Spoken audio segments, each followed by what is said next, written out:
بسم اللہ الرحمن الرحیم الحمد للہ رب العالمین الصلاة والسلام علی اشرف الانبیاء والمرسلین وآلہ الطیبین الطاہرین المعصومین المنتخبین المیامین واللعنۃ دائمۃ علی اعدائہم اجمعین من الآن الی یوم الدین.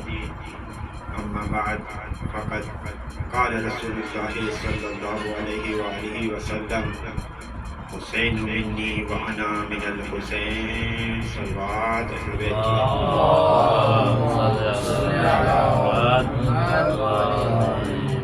نعرہ تکبیر، نعرہ رسالت، نعرہ حیدری، حسینیت، یزیدیت، اہل بیت دشمن سے لعنت، محمد و آل محمد صلی اللہ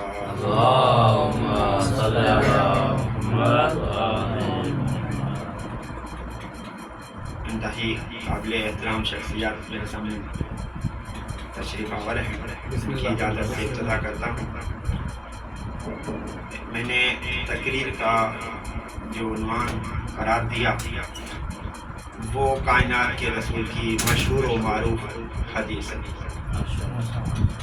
اگرچہ میں چاہتا تو عنوان کے طور پر آیت رکھتا، لیکن میں نے کائنات کے رسول کی حدیث کا عنوان اسی لیے قرار دیا تاکہ دنیا کو پتہ چلے کہ اہل تشیع کے ہاں رسول اعظم کی فضیلت و عظمت کیا ہے. میں چاہوں گا کہ اس مختصر سے پروگرام میں ایک فضیلت کا گوشہ آپ کے سامنے بیان کروں. دیکھیں، انسان کی جو زندگی ہے، انسان کی زندگی کا دار و مدار، انسان کی زندگی ڈیپینڈ کرتی ہے دو چیزوں پر انسان کی زندگی معتمد ہے، اعتماد کرتی ہے، اس پر انحصار کرتی ہے. پہلی چیز کہ جس پہ انحصار کرتی ہے وہ ہے انسان کی زبان. بہت غور کیجیے گا، انسان کی زبان پر انسان کی زندگی کا دار و مدار ہوتا ہے. کیسے؟ وہ اس طرح کہ اگر کسی بندے کی زبان سچی ہے، وہ بندہ سچا ہے، جھوٹ نہیں بولتا، گلہ نہیں کرتا، غیبت نہیں کرتا، تہمت نہیں لگاتا، الزام نہیں لگاتا، کچھ نہیں کرتا، زبان اس کی پاک ہے، پاکیزہ ہے، طاہر و مطہر ہے، وہ زبان کا اچھا بندہ ہے. بہت غور کیجیے گا.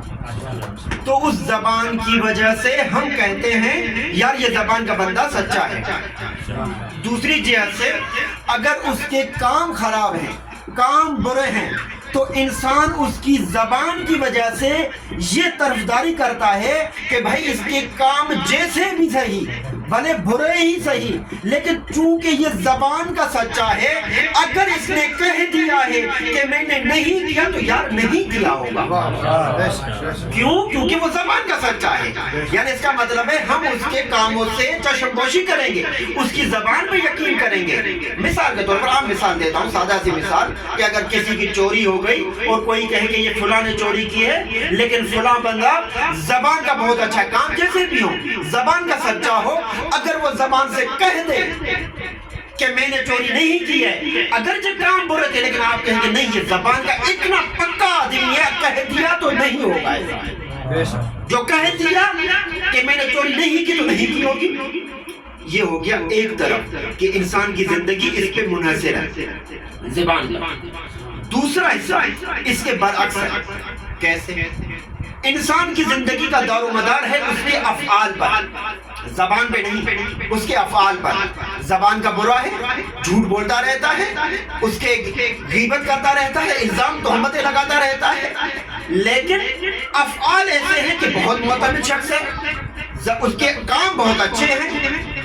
اگر کسی کو کچھ کہے آپ یہ کہہ سکتے ہیں کہ یار یہ برا آدمی صحیح، زبان کا گندا صحیح، جھوٹا صحیح، لیکن مجھے نہیں لگتا کہ اس نے یہ کام کیا ہوگا۔ توجہ کیجئے گا، کیونکہ کام جو اچھے ہیں، کام میں جو آپ کے لیے وہ معتمد علیہ جو ٹھہرا ہے، آپ کا یقین جو اس پر ہے، کیونکہ کام اس کے دیکھ جو چکے ہیں آپ، تو چونکہ اس کے کام اچھے ہیں، زبان کا گندا صحیح، زبان کا برا صحیح، توجہ ہے۔ تو ایک مرتبہ آپ اس کی زبان والے کاموں سے، الفاظ سے، کلام سے، ان کے تکلم سے چشم پوشی کرتے ہوئے اس کے افعال کی طرفداری کریں گے۔ اب نتیجہ دینے لگا، توجہ کیجئے گا، یعنی کیا مطلب؟ ایک مرتبہ ہم زبان پر اعتماد کر رہے تھے اور دوسری مرتبہ اس کے کام اور افعال پر اعتماد کر رہے تھے۔ ان دونوں چیزوں میں سے جس کے پاس ایک چیز ہو گئی وہ قابل اعتماد ہوگا یا نہیں؟ بالکل ہوگا۔ یا زبان کے ذریعے اعتماد کریں گے یا افعال کے ذریعے۔ لیکن کیا کہا جائے، کسی شخص میں زبان والا بھی اعتماد پایا جائے، افعال والا بھی اعتماد پایا جائے، کیا عظمت ہوگی۔ میں قربان جاؤں آمنہ کے لال جناب محمد مصطفیٰ کی کہ زبان اتنی پاک اور پاکیزہ ہے کہ جس کی سند اللہ نے اس آیت کے ذریعے نازل کی، وَمَا يَنطِقُ عَنِ الْهَوَىٰ إِنْ هُوَ إِلَّا وَحْيٌ يُوحَىٰ۔ میرا حبیب تب تک نہیں بولتا جب تک میں آیت الہی نازل نہ کروں۔ یہ تو ہو گئی زبان کی سند، یہ تو زبان کا سرٹیفکیٹ ہو گیا۔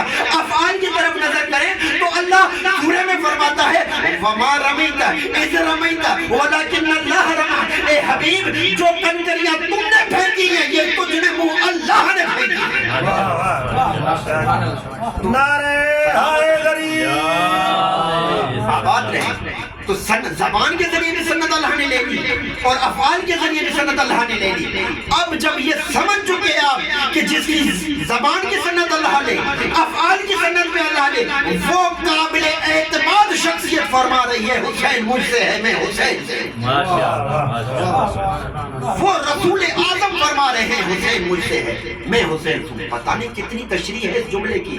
کون سمجھے کہ رسول کی زبان سے نکلا ہوا لفظ انسان کی عقل میں سما سکتا ہے یا نہیں؟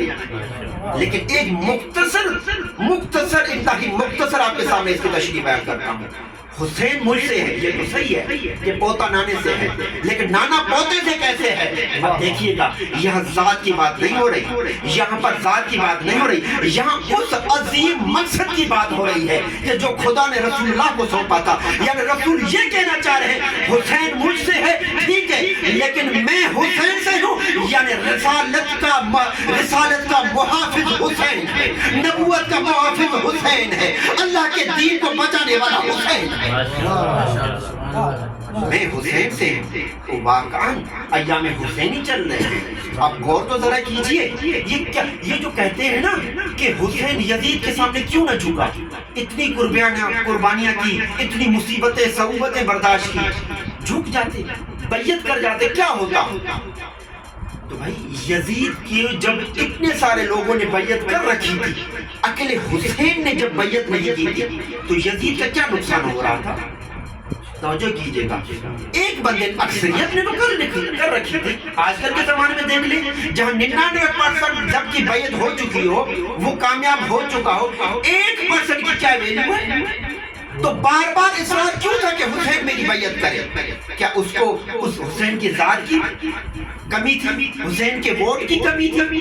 نہیں، از حیثیت انسان کمی نہیں تھی۔ بہت غور کیجئے گا، وہ یہ نہیں چاہتا تھا کہ ایک عدد اور میرے پاس آ جائے، عدد کی کمی کوئی نہیں تھی۔ پوری توجہ کیجئے گا، یزید کو ایک ووٹ کی، ایک انسان کی اپنے حلقے میں آنے کے لیے ضرورت نہیں تھی، بلکہ وہ حسین کے ذریعے یہ لوگوں کو تاثر دینا چاہتا تھا میرا وہ مقام ہے کہ جو حسین بھی جس سے راضی ہے تو محمد بھی راضی ہے، اللہ بھی راضی ہے۔ اس کا مقصد یہ تھا جس کی وجہ سے حسین نے بیعت کا انکار کر دیا کہ اس کی ذہنیت میں یہ جو خیال و فطور ہے میں اس کو سمجھتا ہوں۔ لہٰذا یہ یاد رکھیے گا جملہ عزیزان محترم کہ حسین اہل حق تھے، بلکہ خود حق تھے، اور یزید باطل تھا۔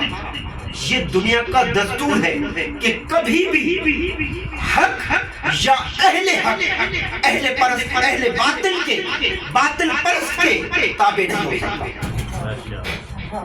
یہ ہمیشہ اگر یاد رکھیے گا کہ کبھی بھی اہل حق اہل باطل کے سامنے نہیں جھکے گا۔ اگر جھک جائے سمجھیے گا کہ وہ اصل میں اہل حق تھا ہی نہیں، اس کے مفاد کچھ الگ تھے، اس کی ذہنیت کچھ الگ تھی، اس کی سوچ میں کچھ الگ تھا، اس کی نیت میں کچھ کھلبلی تھی، اس وجہ سے وہ اہل باطل کے سامنے جھک گیا۔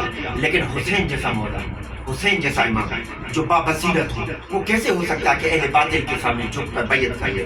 اب جملہ آپ کے سامنے پیش کرنے جا رہا ہوں، سنیے گا۔ اہل حق اور اہل باطل کی جو جنگ ہے وہ جناب آدم سے لے کر قیامت تک جاری ہے، جناب آدم سے لے کر تا قیامت جاری ہے۔ کوئی بھی اہل حق اہل باطل کے سامنے نہیں جھکا۔ کیسے؟ مثال لیتے جائیں، مختصر مثال لیتے جائیں آپ۔ جب جناب آدم کو خدا نے پیدا کیا تو شیطان کو کہا جائے اس کے سامنے جھکو، وہ اس نے انکار کر دیا، تو بغض نمائندے خدا، ولی خدا، نبی خدا جناب آدم میں شیطان جھکنے سے انکار کر دیا، تو وہ اہل حق، وہ جناب آدم اہل حق، شیطان اہل باطل، اس نے حق کے سامنے نہیں جھکا۔ حق اور باطل میں آپس میں دشمنی رہی، کوئی اس میں اتفاق نہیں ہوا۔ اس کے بعد کی مثال لے لیں، جناب رسول خدا کی مثال لے لیں۔ جناب رسول خدا کے سامنے ابو سفیان آئے، ابو جہل آئے، یہ رسول اہل حق، وہ اہل باطل، کبھی بھی اتحاد نہیں ہو سکا۔ اگر جناب موسیٰ کے ساتھ فرعون اتفاق کر لیتے تو اس کو جلا وطن کیوں کرتے؟ اس کا مطلب ہے کہ وہ بھی اہل حق اہل باطل کے سامنے نہیں جھکا۔ نمرود کی مثال لے لیں، جناب ابراہیم کو جو اس نے اتنی بڑی آگ اس میں پھینکا، اس کا مطلب ہے کہ اہل حق اہل باطل کے سامنے نہیں جھکا۔ اب پوری توجہ، ایک جملہ آپ کے سامنے بیان کر رہا ہوں، یعنی اہل حق اہل باطل کے سامنے نہیں جھک سکتا۔ یعنی دوسرے لفظوں میں میں کہوں، آدم سے لے کر قیامت تک ہر اہل حق تاریخ میں رمزی طور پر حسین ہے، اہل باطل رمزی طور پر یزید ہے۔ یہ تاریخ آپ کے سامنے گزری ہے۔ اب مجھے کہنے دیجئے مجھے کہ جب ولید کا نمائندہ حسین کے سامنے آیا اور بیعت کا مطالبہ کیا، یعنی یوں کہوں ایک اس طرف سے اہل حق تھا، اس طرف اہل باطل تھا۔ حسین اس وقت، اس زمانے میں 61 ہجری میں، حسین اس وقت اپنے زمانے کا آدم بھی تھا، عیسیٰ بھی تھا، یحییٰ بھی تھا، زکریا بھی تھا، ارے وقت کا محمد بھی تھا، کہ اہل حق تھا وہ۔ اور یزید صرف یزید نہیں تھا، وہ اپنے زمانے کا ابو جہل بھی تھا، ابو سفیان بھی تھا، فرعون بھی تھا، نمرود بھی تھا، بلکہ شیطان اکبر تھا۔ کیوں؟ وجہ کیا ہے؟ وہ اہل حق اور اہل باطل تھے۔ اہل حق اور اہل باطل میں کبھی اتفاق نہیں ہو سکتا، لہذا حسین نے کہہ دیا کہ مجھ جیسا اس جیسے کی بیعت نہیں کر سکتا۔ اس کے بعد حسین کو پتا تھا کہ اگر میں انکار کر دوں گا مجھ پر کیا قربانیاں آئیں گی، کیا مصیبتیں آئیں گی۔ حسین نے کہا قبول ہے، میں کر لوں گا، قبول کر لوں گا، لیکن یاد رکھیے دنیا میں مصیبتیں بہت پڑی، ہر ایک دوسرے پہ مصیبتیں پڑی، زمانے میں مصیبتیں بہت آئی، مصیبتوں کے سیلاب آئے، مشکلاتوں کے سیلاب آئے، لیکن یاد رکھیے گا کربلا میں وہ مصیبتیں آئیں۔ دیکھیں جب بھی ظالم ظلم کرتا ہے نا تو ہمیشہ ظالم کے دل میں ایک حسرت رہ جاتی ہے، بہت غور کیجیے گا، ظالم کے دل میں ایک حسرت رہ جاتی ہے۔ جب کسی مظلوم پہ ظلم کرتا ہے تو ظالم کے دل میں ایک حسرت رہ جاتی ہے۔ کیا؟ ظالم ظلم کر کے تھک جاتا ہے نا تو ایک حسرت رہتی ہے، تھوڑا اور ظلم کرتا تو شاید مظلوم مان جاتا، تھوڑا اور ظلم کرتا تو یہ میری بات مان لیتا۔ اچھا دوسری کیا حسرت رہتی ہے؟ دوسری حسرت یہ رہتی ہے مظلوم کے حساب سے، مظلوم پہ مصیبتیں آئیں گی لیکن حسرت دنیا یہ کرے گی تھوڑی اور مصیبتیں اس پر پڑتی نا یہ بات کو مان جاتا۔ دو حسرتیں آپ کے سامنے، ایک ظالم کی حسرت، ایک مظلوم کی حسرت۔ ظالم کے دل میں حسرت یہ رہتی ہے اس پر ظلم کرتا تو میری بات مان جاتا، اگرچہ بہت ظلم کیا لیکن آخر میں پھر بھی حسرت رہ جاتی ہے۔ اور مظلوم کے حساب سے بھی ایک حسرت رہ جاتی ہے، وہ کون سی کہ تھوڑا اور ظلم کرتے تو صبر میرا یہاں پر برداشت کے قابل نہ ہوتا، صبر کا پیمانہ لبریز ہو جاتا، میں تھک جاتا۔ دنیا کی مثالیں آپ لے لیں، لیکن تاریخ میں کربلا وہ جگہ ہے جہاں پر ظالم کے ظلم کے اتنی ظلمت دکھائی کہ کوئی حسرت باقی نہ رہی کہ یہ ظلم کرتا تو شاید مان جاتے۔ انہوں نے ظلم کی انتہا کر دی اور مظلوم نے اتنا صبر کیا کہ صبر کی انتہا نہ رہی۔ اس لیے کہ شاعر نے ایک شعر کہا ہے کہ کربلا والوں کے حوصلے تھے دید کے قابل، کربلا والوں کے حوصلے تھے دید کے قابل، وہاں پر شکر کرتے تھے جہاں پر صبر مشکل تھا، جہاں صبر مشکل تھا وہاں پر شکر کرتے تھے۔ مقام و منزلت کو دیکھیں، جناب مقدس اردبیلی کی ایک کتاب ہے حدیقۃ الشیعہ فارسی میں، انہوں نے لکھا، میں نے خود پڑھا، وہ لکھتے ہیں کہ مولا حسین کے خواص خاص صحابہ وہ نقل کرتے ہیں کہ کربلا میں جتنا ہم نے حسین کو خوش دیکھا ہم نے پوری زندگی میں کبھی نہیں دیکھا۔ اللہ اکبر، پتا ہے 100% میاں بالمیاں یقین ہے کہ میں قتل ہوں گا، قتل کیا جاؤں گا، مجھے میرے پیچھے جو سیدانی ہیں ان کو قیدی بنایا جائے گا، لیکن صحابہ کہتے ہیں کہ جتنا اس وقت حسین خوش تھا ہمیں کسی کو خوش نہیں دیکھا۔ ماجرا کیا ہے؟ صحابہ کو دیکھیں، ان کے جو مولا کے صحابہ تھے ایک کو چھوڑ کے پیچھے خود آگے بھاگ رہے تھے کہ ہمیں پہلے بھیجے۔ یقین ہے کہ آگے منزل مقام کیا ہے؟ مرنا ہی ہے، شہید ہونا ہے، تلوار ضرب کھانی ہے، لیکن کیا ہے؟ یہ وہ کامل یقین ہے کہ جہاں پر انسان کو پتا ہے کہ میں اہل حق پر ہوں، خدا مجھ سے راضی ہے۔ درود پڑھ لیجیے محمد والے اللہم صلی علی محمد اللہم صلی علی محمد۔ ایک سوال ہوتا ہے نا کہ حسین بیعت کر لیتے سر دے دیتے تو کیا ہوتا؟ اتنی مصیبتوں کے بعد بھی تو سر دے دیا، سر دے دیتے پہلے۔ یاد رکھیں، اگر حسین پہلے سب سے پہلے سر دیتے نا تو ان کی منزلت جناب یحییٰ بن زکریا سے آگے نہ جاتی، کو بھی ذبح کیا گیا، ان کا بھی گلا ذبح کیا گیا، ان کو بھی قتل کیا گیا، شہید کیا گیا، لیکن حسین اگر صرف سب سے پہلے سر دے دیتے تو جناب یحییٰ بن زکریا سے ان کی منزلت آگے نہ جاتی۔ کمال تو یہ ہے کہ حسین نے تب تک سر نہیں دیا جب تک ایک صحابی کی باقی رہا۔ کمال تو یہ ہے۔ اچھا، حسین کی زندگی کربلا میں سب بندی تو دیکھیے رسول اللہ پہلے کیا کرتے تھے؟ رسول اللہ پہلے اپنے اعضاء و اقارب کو جنگ میں بھیجتے تھے۔ مولا علی کیا کرتے تھے؟ اپنے اعضاء و اقارب رشتہ داروں کو جنگ میں بھیجتے تھے، صحابہ پیچھے ہوتے تھے۔ وجہ یہ ہوتی تھی اس وجہ سے کہ شاید جنگ ختم ہو جائے تاکہ ہمارے مہمان صحابہ بچ جائیں۔ پوری توجہ کیجیے گا، تاکہ مہمان صحابہ بچ جائیں۔ لیکن کربلا میں اس کے برخلاف عمل ہوا، پہلے صحابہ پھر اعضاء و اقارب پھر رشتہ دار۔ کیا پتا تھا جنگ ہونی ہے، مارے ہی جانے ہیں، تو چونکہ جو بعد میں بچے گا اس کو مصیبتیں بہت جھیلنی پڑیں گی، لہذا یہ صحابہ پہلے جائیں تاکہ آپ میں کوثر سے سیراب ہو جائے۔ اچھا، دوسرا کیا ہوتا ہے؟ دوسرا یہ ہوتا ہے زمانے میں یہ دیکھا جاتا ہے کہ بھائی یہ دنیا کا قانون ہے، یہ منشور ہے کہ بھائی سامنے والا بوڑھا صحیح، ظالم صحیح، لیکن بوڑھا ہے اس پر ظلم نہ کرو، بزرگ آدمی سے پھر چھوڑ دو۔ دوسرا کیا ہوتا ہے؟ جب اس کے چھوٹے چھوٹے بچے ہیں، اس کے بعد بچہ ہے، اس کو نہ مارو۔ دوسروں کو چلو آپ کا اگر ہے بھی اختلاف ہے صحیح تو نوجوان آدمیوں سے، جوان آدمیوں سے صحیح، بچوں سے کیا لینا دینا۔ تو تیسرا یہ ہوتا ہے کہ ان کی خواتین کو کچھ نہیں کرنا، خواتین کو کچھ نہیں کرنا۔ کیوں؟ کیونکہ بھائی ہم جو اختلاف ہے، جو جھگڑا ہے وہ کس سے؟ نوجوان مردوں سے، ہمارا خواتین سے کیا لینا دینا۔ کربلا میں حسین مولا نے ان کے منہ پہ اسلام کی پہنی ہوئی نقاب کو ہٹا دیا۔ کیوں؟ مولا نے اپنے اس لشکر میں تینوں کیٹیگری شامل کی، بوڑھے جناب حبیب ابن مظہر 80 سال کا بھی ساتھ تھا، اور چھوٹا بچہ دودھ والا جناب علی اصغر بھی شامل تھا، اور خواتین بھی شامل تھی۔ یعنی حسین بدلانا چاہ رہے تھے، ارے دیکھو یہ وہ بے غیرت ہیں جو نہ بوڑھوں پہ رحم کرتے ہیں، جو نہ دودھ پینے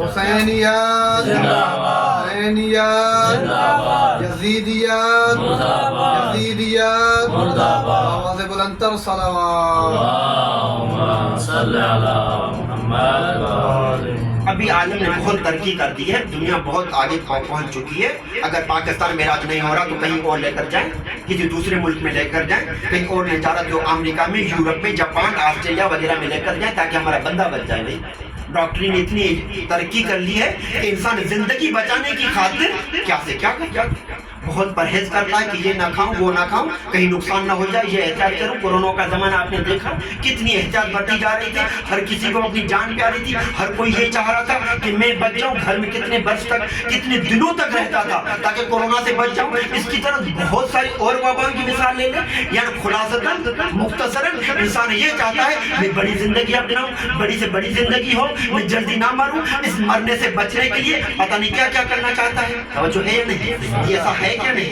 یہ تجربہ ہے آنکھوں کے سامنے کہ انسان چاہتا ہے کہ میری زندگی بچے، جلدی نہ مروں. بہت خرچہ کرتا ہے، دولتیں لٹاتا ہے، مال لٹاتا ہے، وقت صرف کرتا ہے تاکہ میں زندہ رہوں. لیکن دوستو یاد رکھیے گا، یہ آخری جملہ تقریب کے سامنے آپ کے سامنے ہے، ہدیہ کر رہا ہوں. انسان بہت کوشش کرتا ہے کہ میں زندہ رہوں، میری زندگی بچ جائے. انسان کی زندگی بڑی ویلیوبل ہوتی ہے، بڑی قیمتی ہوتی ہے. پوری توجہ ہے. انسان کی زندگی بڑی قیمتی ہوتی ہے، بڑی اہمیت کی حامل ہوتی ہے.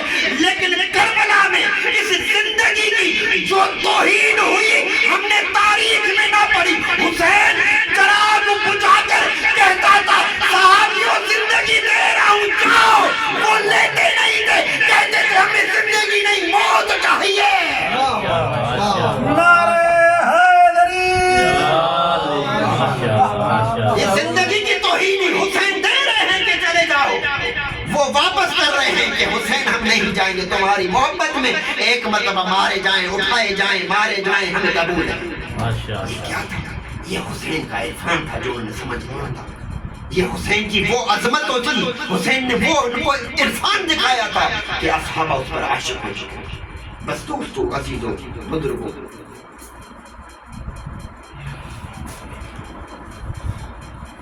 اگر آپ کو کسی کا اندازہ نہ ہو سکے نا کہ ظاہر جناب قبلہ صاحب نے مجلس کروائی ہے، خدا ان کی قبول فرمائے، اجر عظیم عطا فرمائے، کہ ان کا مقصد کیا ہے مجلس کرنے کا پتہ نہ چلے نا، تو کوشش کریں ان کے مقصد کو سمجھنے کے لیے ان کے خرچے کو دیکھیں. ماشاءاللہ یہ جو خرچہ جو کیا ہے کتنا بڑا خرچہ کیا ہے. اس خرچے کو دیکھیں، خرچے کے اندازے آپ لگائیں گے، اندازہ لگائیں گے ان کا مقصد بڑا عظیم ہے. تو اگر کوئی حسین کے مقصد کو نہ سمجھ سکے اللہ والا تو حسین مولا کی قربانیوں کو دیکھیں. وہ قربانیاں جو حسین نے دی نے سے اندازہ لگائیں کہ حسین کا مقصد کتنا عظیم تھی. تاریخ لکھتے کہ حسین کسی شہید کی لاش پر روئے نہیں، اتنا صابر امام تھے، روئے نہیں، لیکن انہوں نے اظہار بہران کیا جس سے اندازہ لگایا جا سکتا تھا کہ سامنے ہمارا مرنے والا، شہید ہونے والا صحابی عزیز کتنا حسین کو پیارا ہے. تاریخ لکھتی جب جناب حبیب ابن مظاہر کی لاش پر حسین آئے تو حسین مولا کے چہرے پہ وہ علامتیں تھی کہ اندازہ لگایا جا سکتا تھا کہ یہ بچپن کا دوست حسین کو کتنا عظیم ہے. جناب قاسم نے بارہا موت کی اجازت لے لی لیکن حسین نے بارہا منع کیا. یہ حسین کا منع کرنا بتلا رہا تھا کہ حسین کو اپنے بھتیجے سے کتنا پیار ہے. دوستو اب جملہ سنیے گا. جب جناب عباس کی قبر پر، جناب عباس کی لاش پر حسین مولا آئے نا تو اپنی قبر پر ہاتھ رکھ کر کہا الان انکسر ظہری، ابھی آج میری کمر ٹوٹ گئی. اندازہ لگایا جا سکتا تھا کہ حسین کو اپنے بھائی سے کتنی محبت ہے.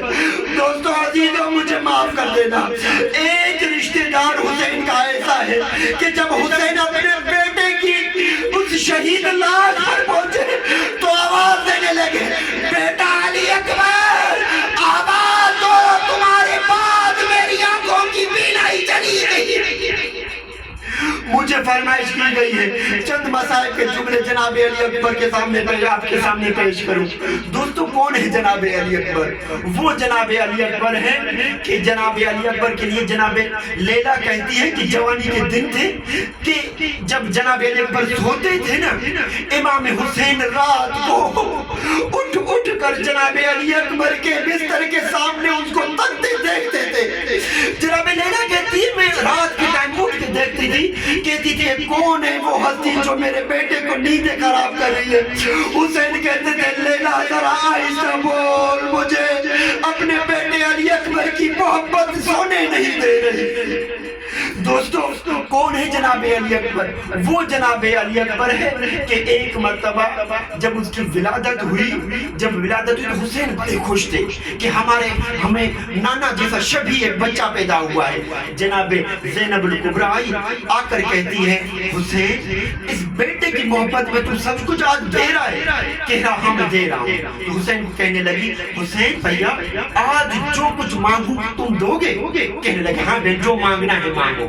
حسین جناب زینب الکبریٰ نے کہا بیٹا بھیا اگر مانگنے کا تمہیں اجازت دے دی ہے تو آج میں یہی بیٹا تم سے مانگنے آئی ہوں. حسین نے کہا بہن کوئی مسئلہ نہیں ہے، یہ میرا بیٹا تو لے جا، لیکن ایک شرط ہے، ایک وعدہ کرتے جا، زندگی میں کبھی اگر مانگوں تو مجھے منع نہیں کرنا.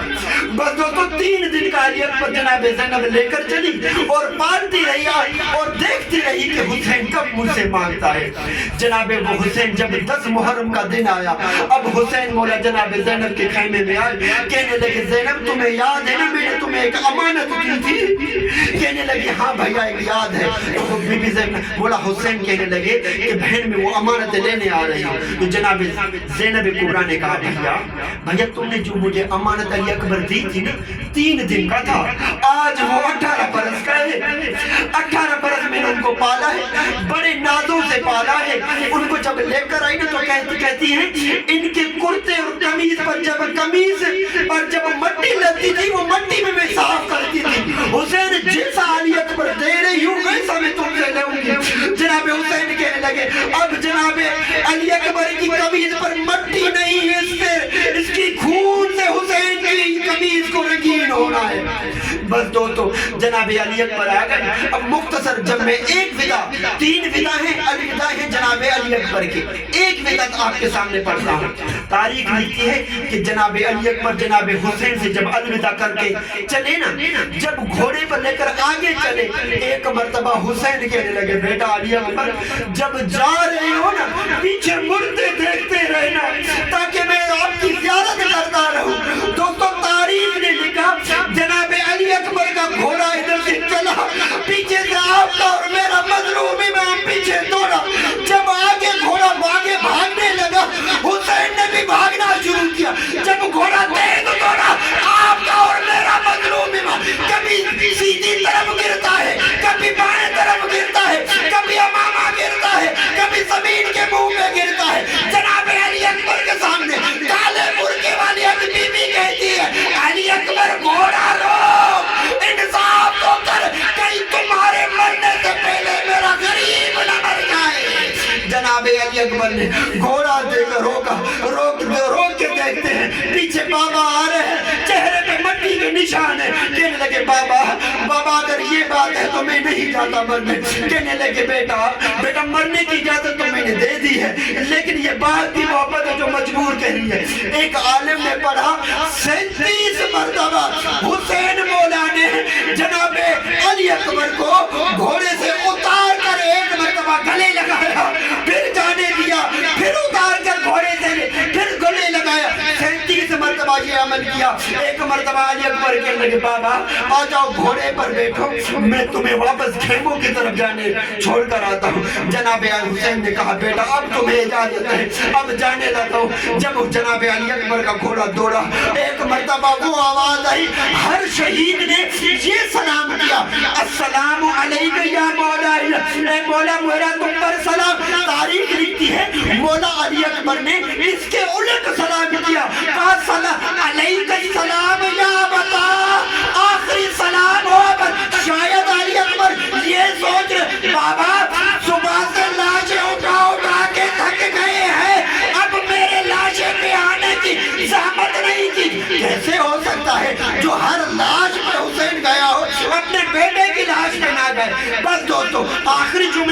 سنیے گا جب حسین مولا علی اکبر کی لاش پہ پہنچے تو بول تو نہیں سکتے تھے، ایک مرتبہ کہنے لگے اکبر تمہارے بعد میری آنکھوں کی بینائی ختم ہو گئی، بیٹا آواز دو کدھر ہو؟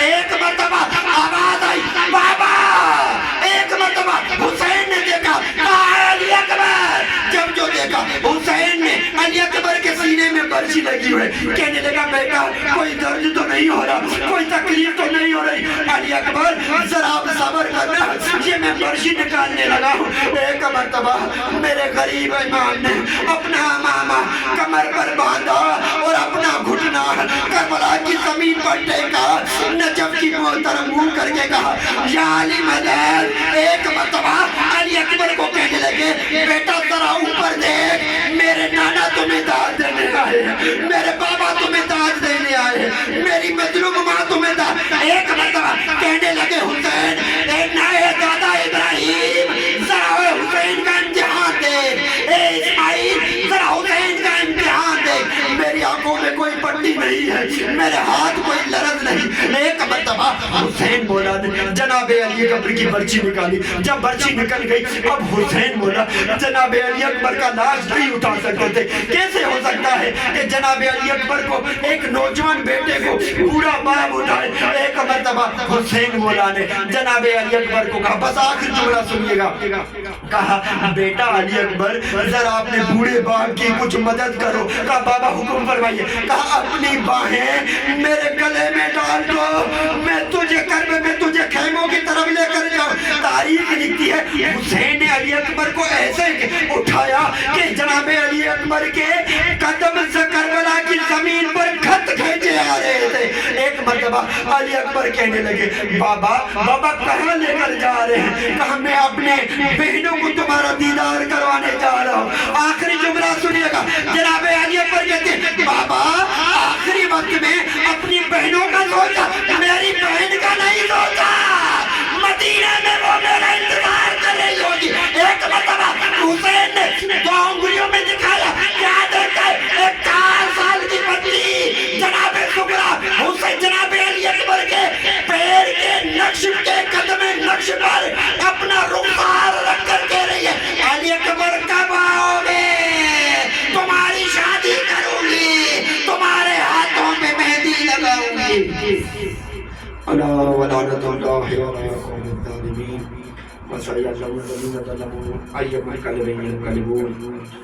بارے یہ مجلس میں نے اپنی بارگاہ میں قبول مقبول فرما، بارگاہ واسطے محمد و آل محمد کے جتنے دوست احباب یہاں پر حاضر ہیں، ان کی مصیبتیں جو بھی مشکلات پریشانی ہیں غم حسین کے صدقے کے آسان فرما، اہل بیت کے صدقے یا اللہ واسطے محمد و آل محمد کے صدقے جس صاحب خانہ نے یہ مجلس برپا کی ہے اس کی تمام تر مصیبتیں مشکلات قرض پر دور فرما، کہ رزق روزی میں برکت عنایت فرما، ہمیں غم میں حسین منانے کی توفیق عنایت فرما، جہاں کہیں بھی حسین کی مجلسیں عزاداری مجلوس برپا ہو رہے ہیں، اہل بیت کے صدقے ان کی حفاظت فرما، دشمن کے شر سے محفوظ فرما، امام زمانہ کا جلد قبول فرما، امام کے اصحاب میں ہمیں شمار فرما، ربنا تقبل منا انک انت السمیع العلیم محمد وآلہ الطاہرین۔ اللهم صل على محمد